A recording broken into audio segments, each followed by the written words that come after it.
Sixth standard മാത്സിലെ രണ്ടാമത്തെ ചാപ്റ്ററായ one fraction many forms എന്ന ചാപ്റ്ററിലെ fraction as division എന്നുള്ള പാർട്ടാണ് എക്സ്പ്ലെയിൻ ചെയ്യുന്നത്. മുമ്പത്തെ രണ്ട് പാർട്ടുകളിലായിട്ട് നമ്മൾ എന്താണ് ഫ്രാക്ഷണൽ നമ്പർ, അതേപോലെ ഒരു ഫ്രാക്ഷണൽ നമ്പർ കിട്ടിക്കഴിഞ്ഞാൽ അതിന്റെ മറ്റു രൂപങ്ങൾ എങ്ങനെ കാണാം, അതേപോലെ ഒരു ഫ്രാക്ഷന്റെ ലോവസ്റ്റ് ഫോം എങ്ങനെയാണ് കാണുന്നത് എന്നൊക്കെ പഠിച്ചു. ഇനി ഇവിടെ നമുക്കൊരു ഡിവിഷൻ തന്നു, അതായത് 8 ഡിവൈഡഡ് ബൈ 2. നമുക്കറിയാം 8നെ 2 കൊണ്ട് ഡിവൈഡ് ചെയ്താൽ ആൻസർ 4 ആണ് കിട്ടുക. ഈ 8 ഡിവൈഡഡ് ബൈ 2 എന്നുണ്ടല്ലോ, ഇതിനെ നമുക്ക് ഫ്രാക്ഷൻ ആക്കിയിട്ട് 8/2 എന്ന് എഴുതാം. അതായത് ഇതാണ് ന്യൂമറേറ്റർ, ഇതാണ് ഡിനോമിനേറ്റർ. 8/2 = 4. ഇനി വേറൊരു എക്സാമ്പിൾ നോക്കൂ. 15 ഡിവൈഡഡ് ബൈ 3. 15നെ 3 കൊണ്ട് ഡിവൈഡ് ചെയ്താൽ 5 അല്ലേ കിട്ടുക. ഇതിനെ നമുക്ക് ഫ്രാക്ഷണൽ രൂപത്തിൽ 15/3 = 5 എന്ന് എഴുതാം. ഇനി അടുത്തൊരു എക്സാമ്പിൾ നോക്കൂ. 30 ഡിവൈഡഡ് ബൈ 10 = 3 ആണ് ആൻസർ കിട്ടുക. 30നെ 10 കൊണ്ട് ഡിവൈഡ് ചെയ്താൽ 3 കിട്ടും. ഇതിനെ നമുക്ക് ഫ്രാക്ഷണൽ രൂപത്തിൽ 30/10 = 3 എന്ന് എഴുതാം. നമ്മൾ പറഞ്ഞു ഡിവിഷനെ നമുക്ക് ഫ്രാക്ഷണൽ രൂപത്തിൽ എഴുതാം. ഇപ്പൊ നമ്മളിത് 1/1 എടുത്തു. 1/1 എന്ന് പറഞ്ഞാൽ എന്താണ്? 1നെ 1 കൊണ്ട് ഡിവൈഡ് ചെയ്താൽ ആൻസർ 1 അല്ലേ കിട്ടുക. അതേപോലെ 2നെ നമ്മളിത് 1 കൊണ്ട് ഡിവൈഡ് ചെയ്താൽ എന്ത് കിട്ടും? 2 കിട്ടും. ഇനി 3നെ 1 കൊണ്ട് ഡിവൈഡ് ചെയ്താൽ 3 അല്ലേ കിട്ടുക. അപ്പൊ ഇവിടെ നമുക്കിത് 1/1 എന്നുള്ളതിനെ 1/1 എന്ന് എഴുതിക്കൂടെ ഫ്രാക്ഷണൽ രൂപത്തിൽ എഴുതുമ്പോൾ? അതായത് ഈ 1നെ നമുക്ക് എന്ത് ചെയ്യാം? 1/1 എന്ന് എഴുതാം. ഇനി ഇവിടെയാണെന്നുണ്ടെങ്കിലോ 2/1 എന്നല്ലേ എഴുതേണ്ടത്. നോക്കൂ, 2/1. അതായത് 2നെ നമുക്കിത് 2/1 എന്ന് എഴുതാം. ഇനി ഇവിടെയാണെന്നുണ്ടെങ്കിലോ ഫ്രാക്ഷണൽ രൂപത്തിൽ എഴുതുമ്പോൾ എങ്ങനെ വരും? 3/1. നോക്കൂ, 3/1. അതായത് 3നെ നമുക്കിത് 3/1 എന്ന് എഴുതാം. അതായത് ഈ 1, 2, 3 എന്നൊക്കെ പറയുന്നത് എന്താണ്? നാച്ചുറൽ നമ്പേഴ്സ് അല്ലേ? Natural numbers. അപ്പോൾ എല്ലാ നാച്ചുറൽ നമ്പേഴ്സിനെയും ഇതുപോലെ നമുക്ക് ഫ്രാക്ഷണൽ രൂപത്തിൽ എഴുതിക്കൂടെ? എല്ലാ നാച്ചുറൽ നമ്പേഴ്സ് അല്ലെങ്കിൽ എണ്ണൽ സംഖ്യകളെയും ഫ്രാക്ഷണൽ രൂപത്തിൽ, അതായത് ഭിന്നസംഖ്യാ രൂപത്തിൽ നമുക്ക് എഴുതാൻ പറ്റും. ഇനിയിപ്പോൾ ഇവിടെ നമ്മൾ ഡിവിഷൻ ചെയ്യുമ്പോൾ നോക്കൂ, നമുക്ക് 12/6 ആണ്. ഇതിനെ നമ്മൾ ഫ്രാക്ഷണൽ രൂപത്തിൽ എങ്ങനെ എഴുതും? 12/6 എന്ന് എഴുതും. നമുക്കറിയാം 12നെ 6 കൊണ്ട് ഡിവൈഡ് ചെയ്താൽ 2 ആണ് ആൻസർ കിട്ടുക. ഇനി ഇതിനെ തന്നെ നമുക്ക് എന്ത് ചെയ്യാം? രണ്ടാമത്തെ പാർട്ടിൽ പഠിച്ച പോലെ ഷോർട്ടസ്റ്റ് ഫോമിൽ എഴുതുക. അതായത് 12നെ എങ്ങനെ എഴുതാം? 3 × 4 എന്ന് എഴുതാം. അതേപോലെ 6നെ 3 × 2 എന്ന് എഴുതാം. എന്നിട്ട് 3യും 3യും ക്യാൻസൽ ചെയ്യുക, ബാക്കി 4/2 ഉണ്ടാകും. ഇനി ഈ 4ന് പകരം 2 × 2 എന്ന് എഴുതാം. താഴെ 2 × 1 എന്ന് എഴുതാം. 2ഉം 2ഉം ക്യാൻസൽ ചെയ്തു, ബാക്കി 2/1. 2/1 എന്ന് പറഞ്ഞാൽ 2.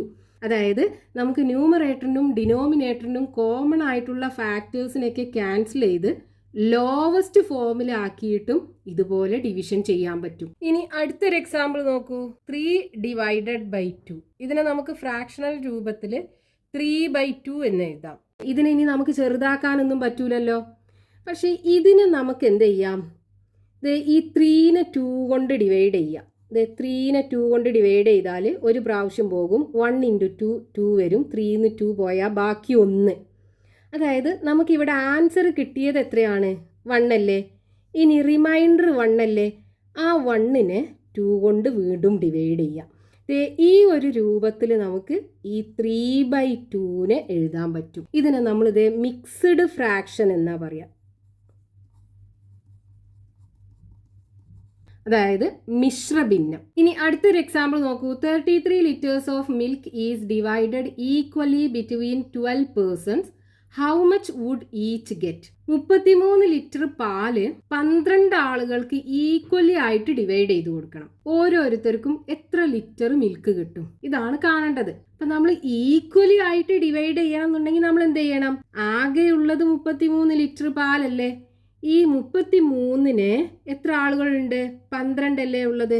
33നെ 12 കൊണ്ട് ഡിവൈഡ് ചെയ്യാം. അപ്പോൾ ഓരോരുത്തർക്കും എത്ര ലിറ്റർ മിൽക്ക് കിട്ടുമെന്ന് നമുക്ക് കിട്ടും. ഇതാണ് ചെയ്യേണ്ടത്. അപ്പോൾ ഇതിനിപ്പോൾ നമ്മൾ ഈ പഠിച്ച രൂപത്തിൽ എങ്ങനെ എഴുതാം? നോക്കൂ, 33 ഡിവൈഡഡ് ബൈ 12ന് നമുക്ക് ഫ്രാക്ഷണൽ രൂപത്തിൽ 33/12 എന്ന് എഴുതിക്കൂടെ? ഇനി നോക്കൂ, 33ന് 3 × 11 എന്ന് എഴുതാം. അതേപോലെ 12നെയും 3ന്റെ മൾട്ടിപ്പിൾ ആക്കി 3 × 4 എന്ന് എഴുതാം. ഇനി നമ്മൾ എന്ത് ചെയ്യുക? ഈ 33ക്ക് പകരം 3 × 11, 12ന് പകരം 3 × 4. നോക്കൂ, രണ്ടിനും 3 കോമൺ അല്ലേ ഫാക്ടർ? അത് ക്യാൻസൽ ചെയ്ത് കളയാം. ബാക്കി എന്തുണ്ടാകും? 11/4. ഇനി ഈ 11/4നെ നമുക്ക് ചെറുതാക്കാൻ പറ്റൂല. 11നും 4നും കോമൺ ആയിട്ട് ഒരു ഫാക്ടേഴ്സും ഇല്ല. അപ്പം നമ്മൾ എന്ത് ചെയ്യുക? ഈ 11നെ 4 കൊണ്ട് ഡിവൈഡ് ചെയ്യുക. നോക്കൂ, 11ൽ 4 2 പ്രാവശ്യമല്ലേ പോകുക? 2 × 4 8 വരും. 11ന് 8 പോയി കഴിഞ്ഞാൽ 3 കിട്ടും. അപ്പോൾ ഇവിടെ നമുക്ക് കിട്ടിയ ആൻസർ എന്താണ്? 2 ആണ്. അത് എഴുതുക, 2. ഇനി ഇവിടെ റിമൈൻഡർ ഉള്ളത് 3 അല്ലേ? അപ്പോൾ ആ 3നെ വീണ്ടും 4 കൊണ്ട് ഡിവൈഡ് ചെയ്യാം. നമുക്ക് കിട്ടിയ ആൻസർ എഴുതുക, എന്നിട്ട് ഈ റിമൈൻഡർ അഥവാ ശിഷ്ടം ഉണ്ടല്ലോ, അതിനെ വീണ്ടും 4 കൊണ്ട് ഡിവൈഡ് ചെയ്യുക. അതാണ് 2 3/4. ഇത്രയും ലിറ്റർ പാലായിരിക്കും ഓരോരുത്തർക്കും കിട്ടുക. അപ്പം ഇവിടെ നമ്മൾ ചെയ്തത് എന്താണ്? ഡിവിഷനെ ഫ്രാക്ഷണൽ രൂപത്തിൽ എഴുതി. എന്നിട്ട് ഈ ന്യൂമറേറ്ററിനും ഡിനോമിനേറ്ററിനും കോമൺ ആയിട്ടുള്ള ഫാക്ടേഴ്സ് ഒക്കെ ക്യാൻസൽ ചെയ്ത് ലോവസ്റ്റ് ഫോമിലാക്കി. എന്നിട്ട് അതിനതേ ഇതുപോലെ മിക്സ്ഡ് ഫ്രാക്ഷൻ ആക്കി എഴുതി. ഈ മിക്സ്ഡ് ഫ്രാക്ഷൻ ആക്കി എഴുതാൻ നമ്മൾ ചെയ്യേണ്ടത് ന്യൂമറേറ്ററിനെ നേരെ ഈ ഡിനോമിനേറ്റർ കൊണ്ട് ഡിവൈഡ് ചെയ്യുക. എന്നിട്ട് നമുക്ക് കിട്ടിയ ആൻസർ ആദ്യം എഴുതുക. എന്നിട്ട് കിട്ടിയ റിമൈൻഡറിനെ വീണ്ടും 4 കൊണ്ട് ഡിവൈഡ് ചെയ്യുക. അപ്പം ഇവിടെയൊക്കെ നോക്കൂ, നമ്മൾ ഈ ഫ്രാക്ഷനെ ഈ രൂപത്തിലേക്ക് മാറ്റിയല്ലോ. ഈ രൂപത്തിന് നമ്മൾ പറയുന്ന പേരാണ് മിക്സ്ഡ് ഫ്രാക്ഷൻ. ഈ ഫ്രാക്ഷന് ഒരു പ്രത്യേകത ഉണ്ട്. നോക്കൂ, ഇതിന്റെ ന്യൂമറേറ്റർ ഡിനോമിനേറ്ററിനെക്കാളും വലുതല്ലേ? നമ്മൾ ഫസ്റ്റ് ഒക്കെ പഠിച്ച ഫ്രാക്ഷന് ഡിനോമിനേറ്റർ ആയിരുന്നു വലുത്. അതായത് ഇപ്പോൾ നമ്മൾ റെക്റ്റാങ്കിളിന്റെ കേസ് എടുക്കുകയാണെന്നുണ്ടെങ്കിൽ ഈ റെക്റ്റാങ്കിളിനെ 4 ഈക്വൽ പാർട്ടാക്കി ഡിവൈഡ് ചെയ്തു. എന്നിട്ട് അതിൽ 1 എടുക്കുകയാണെന്നുണ്ടെങ്കിൽ 1/4. ഇനി 2 എടുക്കുകയാണെന്നുണ്ടെങ്കിൽ 2/4. ഇനി 3 പാർട്ട് എടുക്കുകയാണെന്നുണ്ടെങ്കിൽ 3/4. ഇങ്ങനെയൊക്കെയല്ലേ നമ്മൾ ഫ്രാക്ഷൻ എഴുതിയത്. അപ്പോൾ നോക്കൂ, ഇവിടെയൊക്കെ ഡിനോമിനേറ്റർ എന്താണ്? ന്യൂമറേറ്ററിനേക്കാളും ഗ്രേറ്റർ ആണ്. പക്ഷേ ഈ കേസിൽ നോക്കൂ, ന്യൂമറേറ്റർ ആണ് വലുത്, ഡിനോമിനേറ്റർ ചെറുതാണ്, 11/4 എന്ന് പറയുമ്പോൾ. അപ്പം ഇങ്ങനെയുള്ള ഫ്രാക്ഷനെയാണ് നമുക്കിത് ഇതുപോലെ മിക്സ്ഡ് ഫ്രാക്ഷനിലേക്ക് കൺവേർട്ട് ചെയ്യാൻ പറ്റും. എന്താവണം? ന്യൂമറേറ്റർ ഡിനോമിനേറ്ററിനേക്കാളും വലുതാകണം. ഇതിനെ നമ്മൾ ഇംപ്രോപ്പർ ഫ്രാക്ഷൻ എന്ന് പറയും. ഇതിൻ്റെ പേരാണ്, ഇങ്ങനെയുള്ള ഫ്രാക്ഷൻ്റെ പേരാണ് ഇംപ്രോപ്പർ ഫ്രാക്ഷൻ. അപ്പോൾ ഇംപ്രോപ്പർ ഫ്രാക്ഷൻ നമുക്കിത് മിക്സ്ഡ് ഫ്രാക്ഷനിലേക്ക് കൺവേർട്ട് ചെയ്യാം. ഇനി നമുക്ക് ടെക്സ്റ്റ് ബുക്കിൽ പേജ് നമ്പർ 32 കൊടുത്തിട്ടുള്ള ക്വസ്റ്റ്യൻസ് നോക്കാം. First question, 20 liters of water is used to fill 8 identical bottles. How much liters of water is there in each bottle? ക്വസ്റ്റ്യനിൽ പറഞ്ഞിട്ടുള്ളത് 20 ലിറ്റർ വാട്ടർ 8 തുല്യ സൈസിലുള്ള ബോട്ടിലായിട്ട് നമുക്ക് ഫില്ല് ചെയ്യണം. ഓരോ ബോട്ടിലും എത്ര ലിറ്റർ വാട്ടർ ഉണ്ടാവും എന്ന് കാണണം. അപ്പൊ ഇവിടെ നമുക്ക് ക്വസ്റ്റ്യനകത്ത് തന്നിട്ടുള്ള ആകെ വാട്ടറിന്റെ അളവ് എന്താണ്? അതായത് ടോട്ടൽ വോളിയം ഓഫ് വാട്ടർ. വാട്ടറിൻ്റെ അളവൊക്കെ നമ്മൾ ഇതേ വോളിയം വെച്ചാണ് പറയാം. അതായത് total volume of water equal to 20 litre ആണെന്ന് തന്നിട്ടുണ്ടല്ലോ. ഇനി ഈ 20 ലിറ്റർ വാട്ടർ 8 ബോട്ടിലുകളിലായിട്ട് ഫില്ല് ചെയ്യണം. അതായത് number of bottles equal to 8 bottles ഉണ്ട്. ഇനി നമുക്ക് വേണ്ടത് എന്താണ്?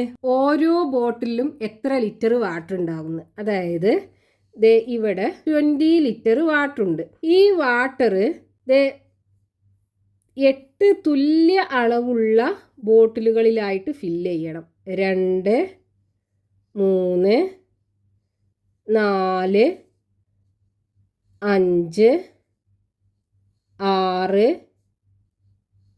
7 8. 8 തുല്യ സൈസുള്ള, ഐഡൻറ്റിക്കൽ എന്ന് പറഞ്ഞാൽ തുല്യ സൈസുള്ള ബോട്ടിൽ, ഒരേപോലുള്ള ബോട്ടിൽ, ഇങ്ങനെയുള്ള 8 ബോട്ടിൽസിലായിട്ട് ഫില്ല് ചെയ്യണം 20 ലിറ്റർ വാട്ടർ. ഇനി ഇതിൽ ഓരോ ബോട്ടിലും എത്ര ലിറ്റർ വാട്ടർ ഉണ്ടാകും? ഇതാണ് നമുക്ക് ക്വസ്റ്റ്യനകത്ത് കാണേണ്ടത്. അപ്പം നമ്മൾ എന്ത് ചെയ്യണം? ഈ 20നെ 8 കൊണ്ട് ഡിവൈഡ് ചെയ്യണം. ഇവിടെ നമ്പർ ഓഫ് ബോട്ടിൽസ് 8 അല്ലേ, 8 കൊണ്ട് ഡിവൈഡ് ചെയ്യാം. അപ്പോൾ volume of water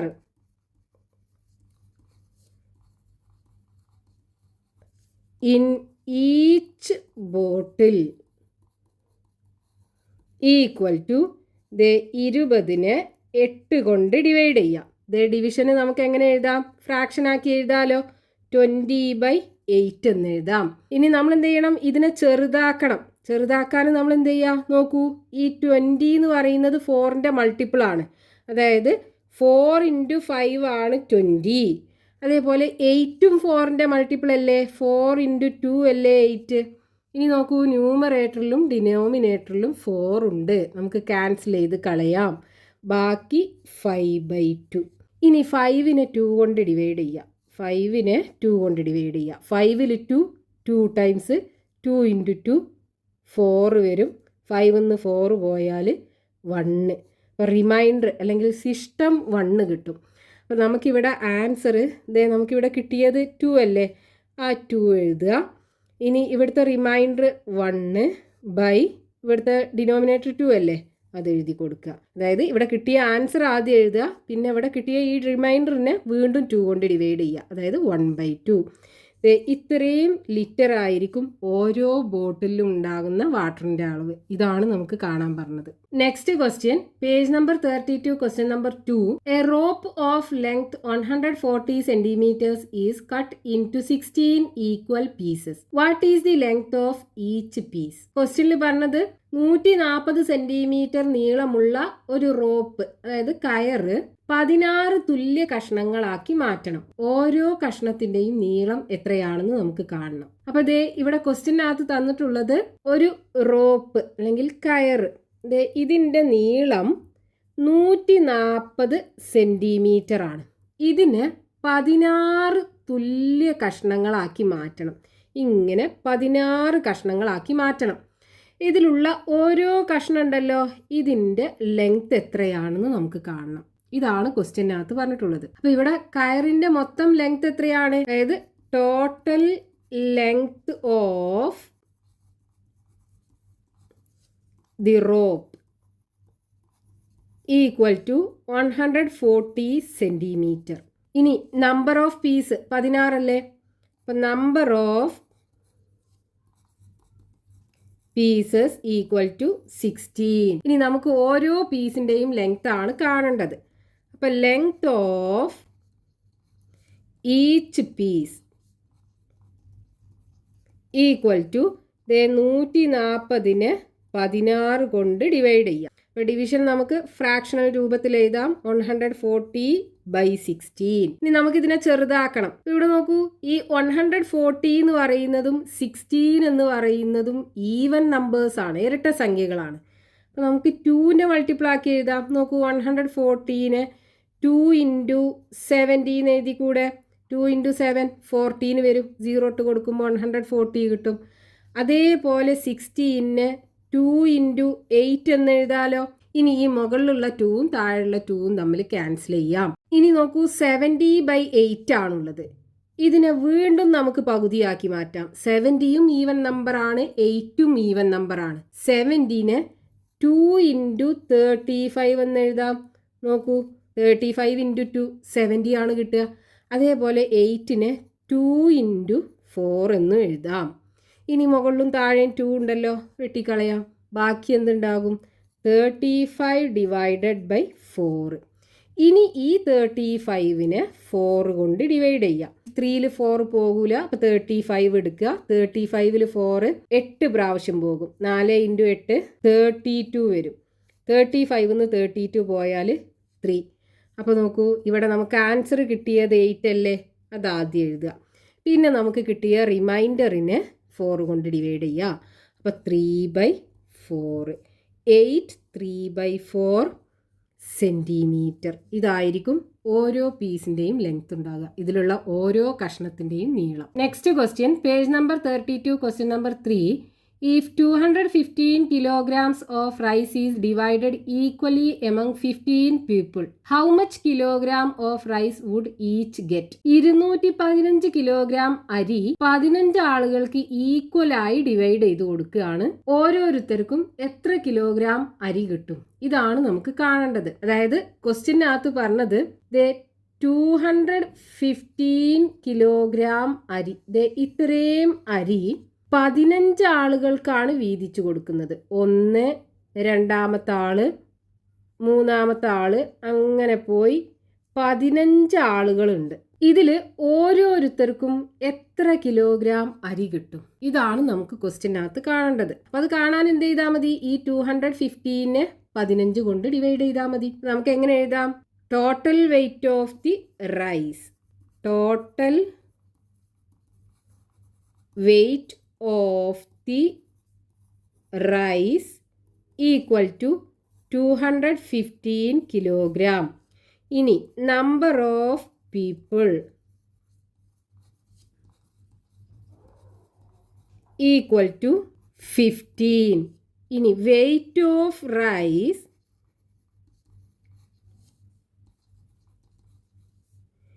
each get, ഓരോരുത്തർക്കും കിട്ടുന്ന അരിയുടെ അളവ് 215 15 കൊണ്ട് ഡിവൈഡ് ചെയ്യാം.